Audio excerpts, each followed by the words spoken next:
To see the unreal is wisdom. Beyond this lies the inexpressible. Does a jnani die? He is beyond life and death. What we take to be inevitable, to be born and to die, appears to him but a way of expressing movement in the immovable, change in the changeless, end in the endless. To the jnani it is obvious that nothing is born and nothing dies. Nothing lasts and nothing changes. All is as it is, timelessly. You say the jnani is beyond. Beyond what? Beyond knowledge? Knowledge has its rising and setting. Consciousness comes into being and goes out of being. It is a matter of daily occurrence and observation. We all know that sometimes we are conscious and sometimes not. When we are not conscious, it appears to us as a darkness or a blank. But a jnani is aware of himself as neither conscious nor unconscious, but purely aware, a witness to the three states of the mind and their contents. When does this witnessing begin? To the jnani, nothing has beginning or ending. As salt dissolves in water, so does everything dissolve into pure being. Wisdom is eternally negating the unreal. To see the unreal is wisdom. Beyond this lies the inexpressible. There is in me the conviction I am the body. Granted, I am talking from unwisdom. But the state of feeling oneself the body-mind, the mind-body, or even pure mind, when did it begin? You cannot speak of a beginning of consciousness. The very ideas of beginning and time are within consciousness. To talk meaningfully of the beginning of anything, you must step out of it. And the moment you step out of it, you realize that there is no such thing and never was. There is only reality, in which no thing has any being on its own. Like waves are inseparable from the ocean, so is the existence rooted in being. The fact is that here and now I am asking you, when did the feeling I am the body arise? At my birth or this morning? Now. But I remember having it yesterday too. The memory of yesterday is now only. But surely I exist in time. I have a past and a future. That is how you imagine now. There must have been a beginning. Now. And what about ending? What has no beginning cannot end. But I'm conscious of my question. A false question cannot be answered. It can only be seen as false. To me it is real. When did it appear real to you? Now. Yes, it is quite real to me now. What is real about your question? It is a state of mind. No state of mind can be more real than the mind itself. Is the mind real? It is but a collection of states, each of them transitory.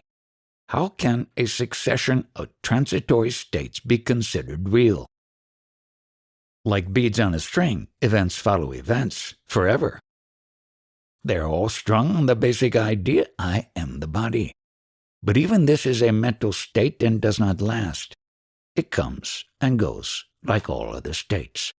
The illusion of being the body-mind is there only because it is not investigated. Non-investigation is the thread on which all the states of the mind are strung. It is like darkness in a closed room. It is there, apparently, but when the room is open, where does it go? It goes nowhere, because it was not there. All states of mind, all names and forms of existence, are rooted in non-inquiry, non-investigation, in imagination and credulity. It is right to say I am, but to say I am this, I am that, is a sign of not inquiring, not examining, of mental weakness or lethargy. If all is light, how did darkness arise? How can there be darkness in the midst of light? There is no darkness in the midst of light. Self-forgetfulness is the darkness. When we are absorbed in other things, in the not-self, we forget the self. There's nothing unnatural about it. But why forget the self through excessive attachment? Wisdom lies in never forgetting the self as the ever-present source of both the experiencer and his experience. In my present state, the I am the body idea comes spontaneously, while the I am pure being idea must be imposed on the mind as something true but not experienced. Yes, sadhana, practice consists in reminding oneself forcibly of one's pure beingness, of not being anything in particular, nor a sum of particulars, not even the totality of all particulars, which make up a universe. All exist in the mind. Even the body is an integration in the mind of a vast number of sensory perceptions, each perception also a mental state. If you say, I am the body, show it. Here it is. Only when you think of it, both mind and body are intermittent states. The sum total of these flashes creates the illusion of existence. Inquire, what is permanent in the transient, real, and the unreal? This is sadhana. The fact is that I am thinking of myself as the body. Think of yourself by all means, only don't bring the idea of a body into the picture. There is only a stream of sensations, perceptions, memories, and ideations. The body is an abstraction, created by our tendency to seek unity and diversity, which again is not wrong. I am being told that to think I am the body is a blemish in the mind. Why talk like this? Such expressions create problems.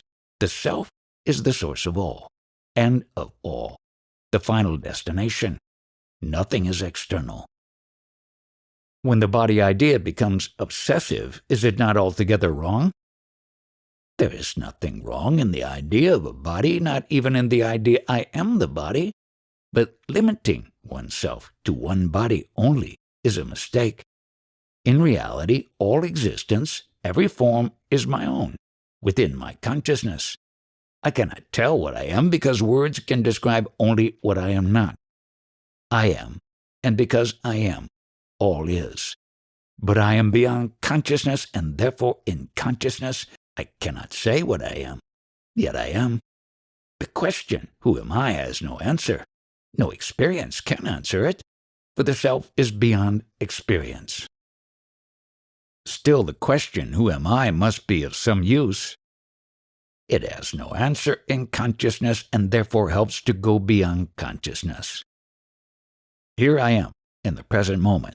What is real in it and what is not? Now please don't tell me that my question is wrong. Questioning my questions leads me nowhere. Your question is not wrong, it is unnecessary. You said, here and now I am. Stop there. This is real. Don't turn a fact into a question. There lies your mistake. You are neither knowing nor not knowing, neither mind nor matter. Don't attempt to describe yourself in terms of mind and matter. Just now a boy came to you with a problem. You told him a few words and he went away. Did you help him? Of course.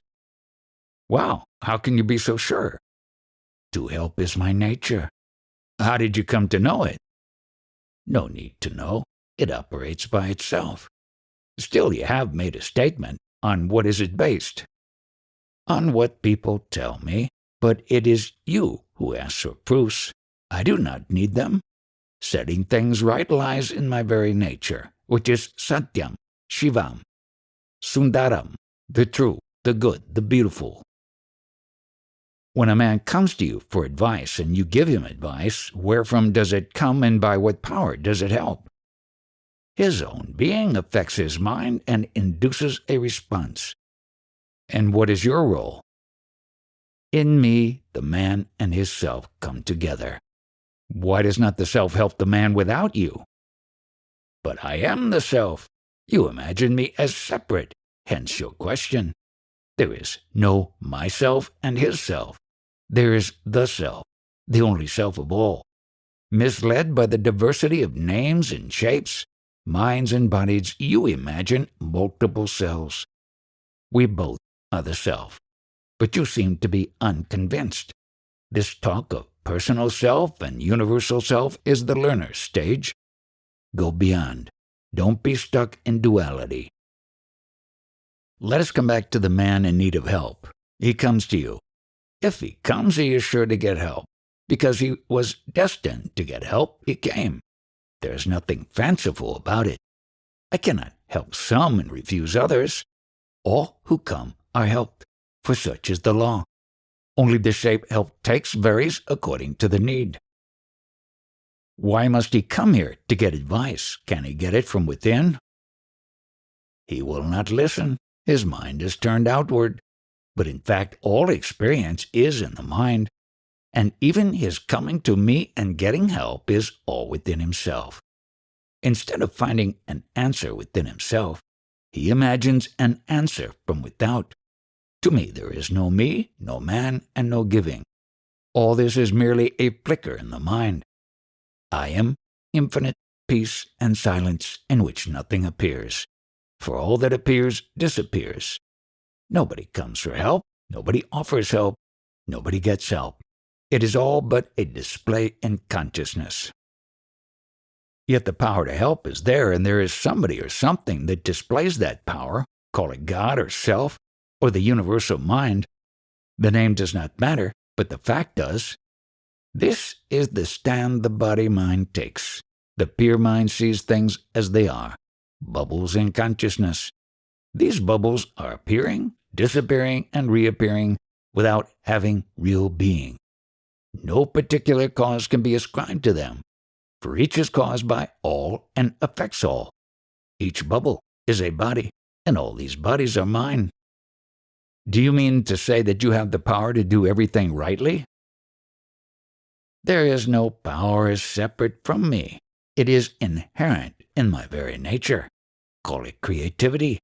Out of a lump of gold you can make many ornaments, each will remain gold. Similarly, in whatever role I may appear and whatever function I may perform, I remain what I am.